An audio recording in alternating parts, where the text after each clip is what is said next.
I grew up in a house where one door was always locked, and I don't mean the kind of locked where you lose the key or forget about it over time. I mean the kind of locked that becomes part of the house itself, something you stop questioning because it's always been that way, something no one talks about, something you learn very early not to touch, not to ask about, not to even look at for too long because every time I did as a kid, my mom would shut it down immediately, not aggressively, not loudly, just quietly firm, like it wasn't up for discussion, like whatever was behind that door didn't belong in my world.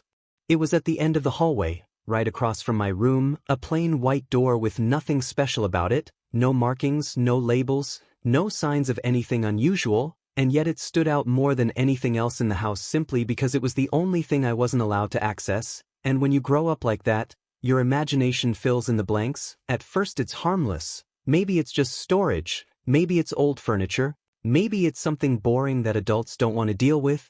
But the older you get, the more you realize it's not about what's inside, it's about why it's hidden. I asked about it once when I was around 8. I remember standing in the hallway, staring at the door, my hand resting on the handle like I was about to do something I wasn't supposed to, and she appeared behind me almost instantly, like she always knew when I was near it, and she didn't yell, she didn't get angry, she just said, "That room isn't for you," in a tone that ended the conversation before it even started. I never asked again. Not because I stopped being curious, but because I learned that some questions in that house didn't have answers you were allowed to hear. As I got older, life moved on the way it does, school, friends, work, relationships, and the door became background noise, still there, still locked, but no longer something I thought about every day, until I moved out at 22 and started building a life of my own, one that felt normal, predictable, nothing like the quiet tension that had always existed in that house. I visited less. Not intentionally. Just life. And every time I came back, everything looked the same furniture, same smell, same silence in certain parts of the house, especially that hallway, especially that door. My mom never changed. She was always calm, always composed, always just slightly distant in a way I couldn't fully explain, like she was present physically but holding something back emotionally, something I had learned not to push. Then, about a month ago, everything shifted. She called me.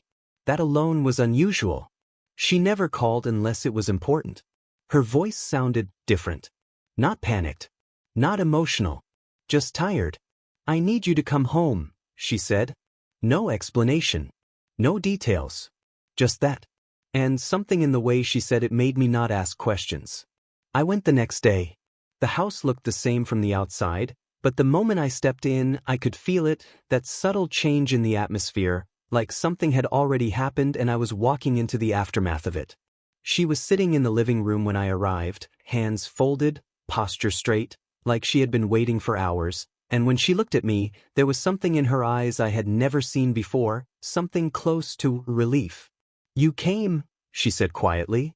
"Of course I did," I replied, trying to read her expression, trying to understand what was going on. We sat in silence for a moment. Then she stood up. "Come with me," she said. And without waiting for a response, she walked toward the hallway. That hallway. The one I hadn't thought about in years. My chest tightened slightly, not out of fear, but something close to anticipation, like a part of me already knew where this was going even if I didn't want to admit it yet. We stopped in front of the door. The same door. Still white. Still plain. Still locked. Or at least it used to be. Because this time, there was a key. Hanging from the handle. She didn't look at me. Didn't explain. Didn't say anything at all.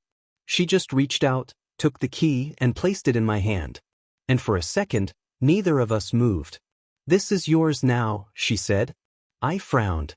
"What do you mean?" She finally looked at me. And there was no hesitation in her voice when she answered. "It's time you knew the truth." Something about that sentence felt wrong. Too heavy. Too final. I looked at the door. Then back at her. And for the first time in my life, I hesitated. Because whatever was behind that door was something she had hidden from me my entire life. And now she was just giving it to me. No warning. No explanation. Just a key.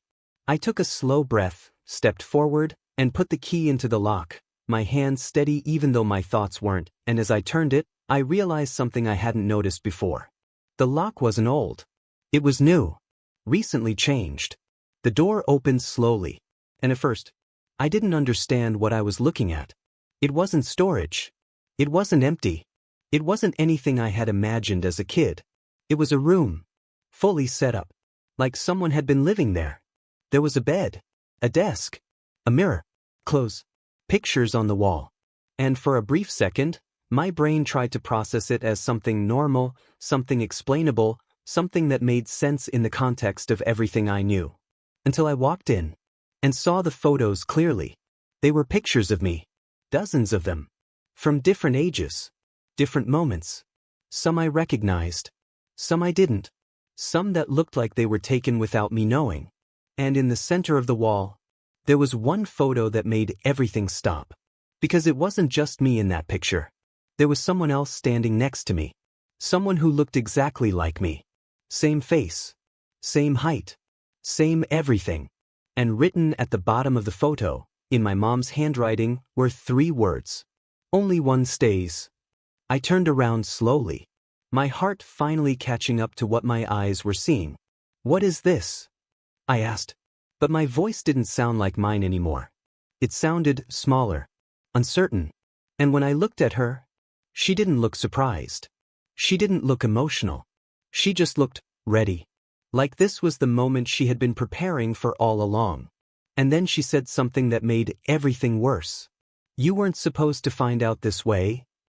I didn't move for a few seconds after she said that, not because I didn't understand the words, but because my brain was trying to reject them, trying to find a version of reality where they made sense, where this was just some kind of misunderstanding, some kind of explanation that I hadn't heard yet. But the longer I stood there, staring at her, the more I realized that this wasn't confusion.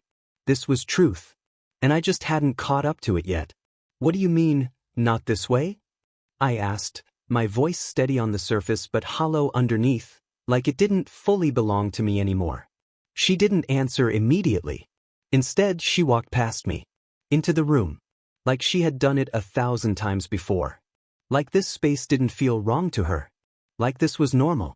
I turned slowly and followed, my eyes scanning everything again, but this time differently, this time not as someone discovering something new, but as someone trying to understand something that had always been there without him knowing. The bed. The clothes. The mirror. The photos. They weren't random. They were organized. Structured. Intentional. This wasn't a hidden room. This was a controlled environment. Sit, she said quietly, gesturing toward the chair near the desk. I didn't move. Explain, I replied.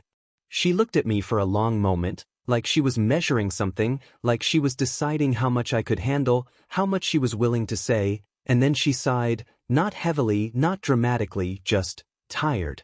You were never supposed to know about him, she said. Not it. Not the room. I felt something shift again. Slow. Cold. Who? I asked. She didn't answer with words. She just walked over to the wall and touched one of the photos, the one I had seen first, the one that had already burned itself into my memory. 2 people. Same face. Same everything. Except now, standing in this room, looking at that image again. It didn't feel like a coincidence. It felt like evidence. That's you, she said. I almost laughed. Obviously, I replied. She shook her head slowly. No, she said, her voice calm, almost too calm. That's him. Silence. I stared at her. Then at the photo. Then back at her. That doesn't make any sense, I said, but even as I said it, I could feel something breaking underneath the surface, something small but critical, like a crack forming in something I had always assumed was solid. It doesn't have to make sense to you yet, she replied, stepping closer. You just need to listen. I didn't like that. I didn't like the way she said it. Like she had said it before. Like she expected resistance. Like this was part of something that had already happened. Start talking, I said, sharper this time. She nodded. 20 years ago, she began, I didn't just have one son. My stomach dropped. Not dramatically. Not like in movies. Just heavy. Controlled. Wrong. I had 2. I didn't react. I couldn't. Because reacting would mean accepting what she just said as a possibility, and I wasn't ready for that. Not yet, not like this.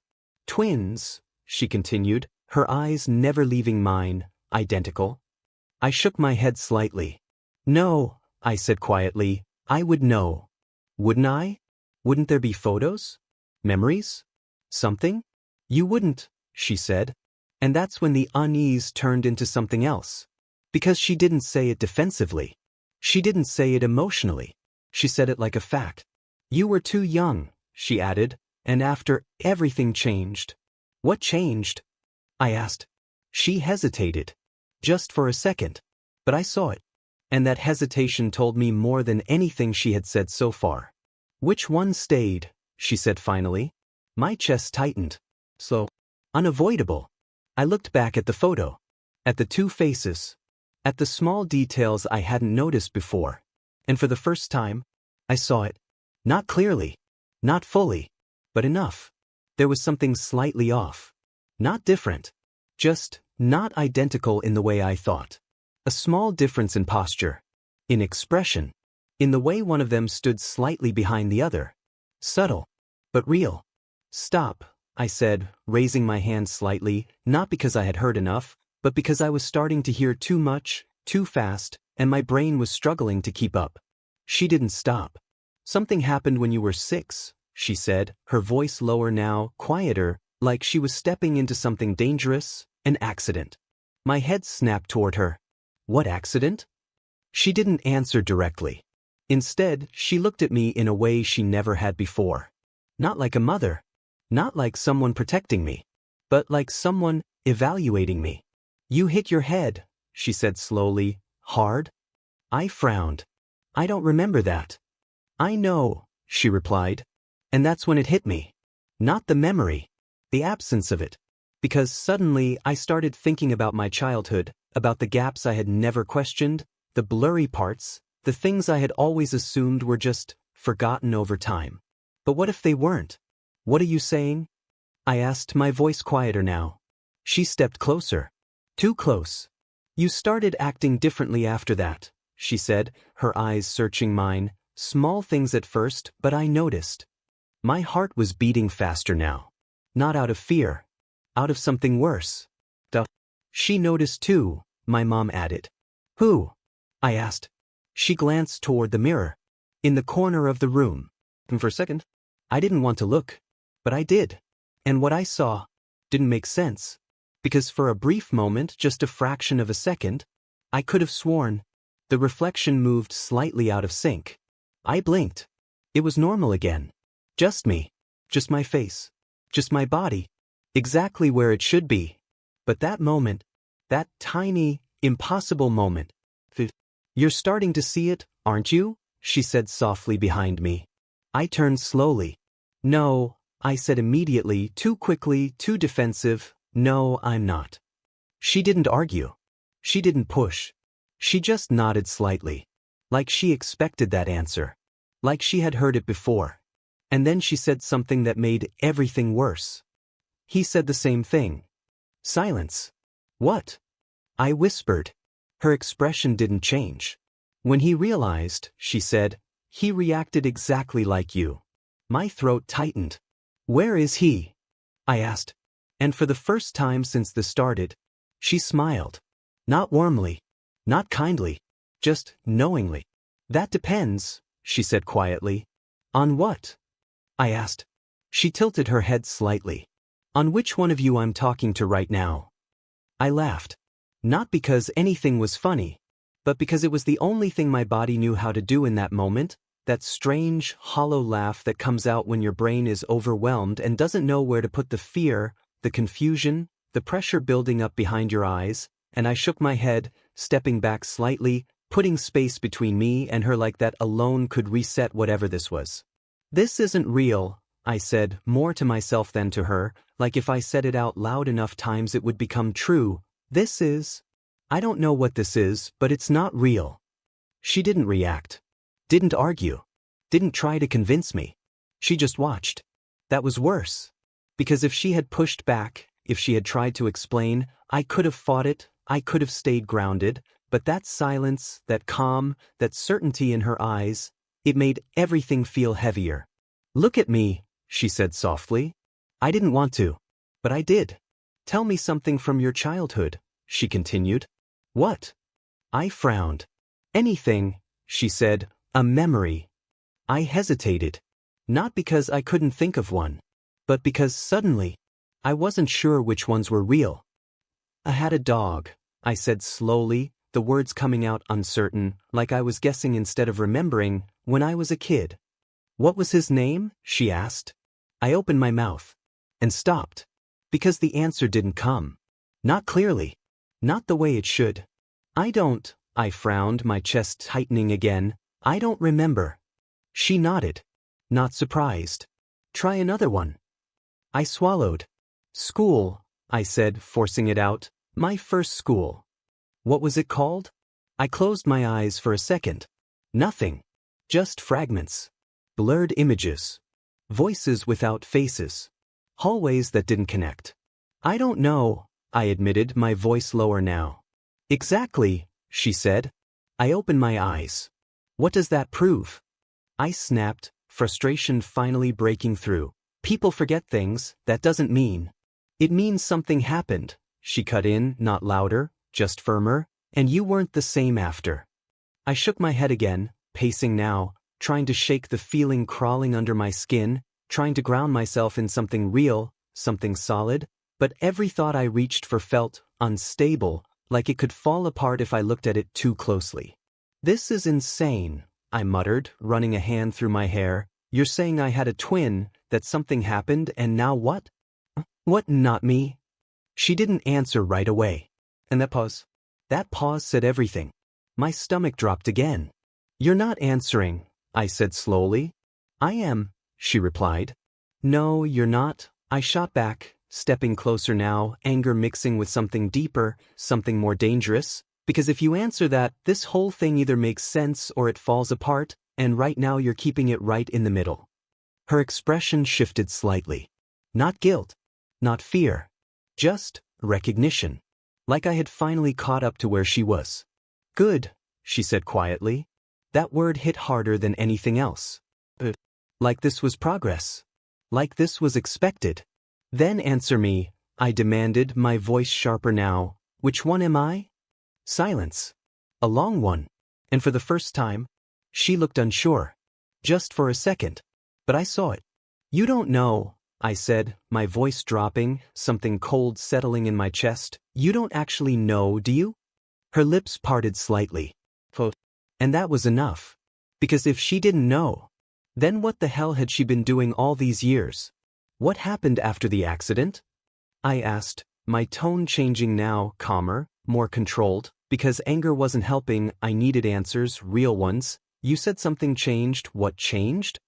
She took a slow breath. And this time, she answered. "One of you woke up," she said. I frowned. "What does that mean?" Her eyes met mine. And there was something in them now.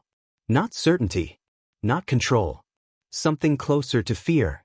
"The other one didn't," she said. The room felt smaller. Tighter. Like the walls had moved in just a little. "You're saying," I swallowed, forcing the words out, "one of us died?" She shook her head slowly. "No." That answer was worse. "Then where is he?" I asked. Her gaze drifted. Not to the door. Not to the photos. To the mirror. I felt it before I even turned. That same hesitation. That same resistance. But I couldn't not look. So I did. And this time, it wasn't subtle. The reflection was off. Not completely. Not something you'd notice at a glance. But enough. My posture shifted. A second too late. My breathing didn't match. I froze. Because I wasn't moving. Not like that. Not delayed. Not separate. But the reflection was. I stepped forward. It didn't. Not immediately. A fraction of a second behind. Then it caught up. Perfect again. Like nothing had happened. My heart started racing now. But uncontrolled. "This isn't real," I whispered, but the words didn't hold the same weight anymore. They felt weak, fragile, like they could break at any second. Behind me, my mom spoke. You're both still here, she said. I didn't turn around. What? One in your body, she continued, her voice steady, almost clinical now, and one, trying to come back. My throat went dry. That's not possible. It wasn't supposed to be, she replied. I stared at the reflection, at my face, at something that suddenly didn't feel entirely mine. And the room? I asked slowly, my voice barely there. This room, what is it for? Her answer came without hesitation. To watch the changes, she said. To see which one is winning. Something snapped into place. All the photos. Different ages. Different expressions. Different versions. You've been tracking this, I said. She nodded. For years. I finally turned to face her. And now? She didn't smile this time. Didn't look calm. Didn't look in control. For the first time, she looked afraid. Now, she said quietly, it's happening faster. Silence. Heavy. Breathing uneven. Reality unstable. Why now? I asked. Her eyes locked onto mine. Because he knows you've seen him. A chill ran through my body. Cold. Chirp. Immediate. I turned back to the mirror. Slowly. Carefully. And this time, the reflection didn't move at all. It just stood there. Looking at me. Smiling. I didn't move. I couldn't. Because the moment the reflection smiled, something inside me understood. Not logically. Not in a way I could explain. But instinctively. Primal. Like recognizing something that had always been there, just hidden. My breath slowed. Not by choice. It just did. And for a second, the panic I had been feeling, the confusion, the fear, all of it started to fade, replaced by something else. Something quieter. Something familiar. Behind me, I could hear my mom breathing unevenly now, like she was waiting for something, like this moment mattered more than anything else that had happened before. Don't look at it for too long, she said suddenly, her voice breaking slightly. You need to step away. But I didn't. Because the reflection wasn't just standing there anymore. It was watching me. Closely. Like it had been waiting for this exact moment. And then, it tilted its head. Not delayed. Not out of sync. Perfectly smooth. Perfectly intentional. I felt my fingers twitch. Not fully under my control. Just slightly. Like something testing the connection. Stop, my mom said, louder now, stepping closer. You have to stop. But I couldn't explain to her what I was feeling. Because it wasn't fear anymore. It was recognition. Like hearing your own voice played back to you, but clearer. Stronger. More certain. You feel it, don't you? She said, her voice almost pleading now. I didn't answer. Because answering would mean choosing. And I wasn't ready for that. Not yet. The reflection stepped forward. This time, I didn't. And that's when everything broke. Not shattered. Not violently. Just separated. Like two signals slipping out of sync. My vision blurred for a second, just a flicker, just enough to make me question what I was seeing, and when it cleared, I wasn't standing where I thought I was. I was closer to the mirror. I don't remember moving. But I had. Or something had. Get back. My mom shouted, grabbing my arm, pulling me slightly, but her grip felt distant, like it wasn't fully reaching me, like I was already somewhere else, half present, half not. The reflection was right in front of me now. Closer than it should have been. Close enough that I could see every detail. Every small difference I had ignored before. The eyes. They weren't the same. They looked calmer. Colder. Certain. And then it spoke. Not out loud. But I heard it. Chirp. Inside my head. You've been in the way long enough. My chest tightened. What? I whispered, but the word didn't come out right. It felt delayed, like my voice was struggling to keep up with something faster. Behind me, my mom let go of my arm. Not by choice. But I wasn't there anymore. Not fully.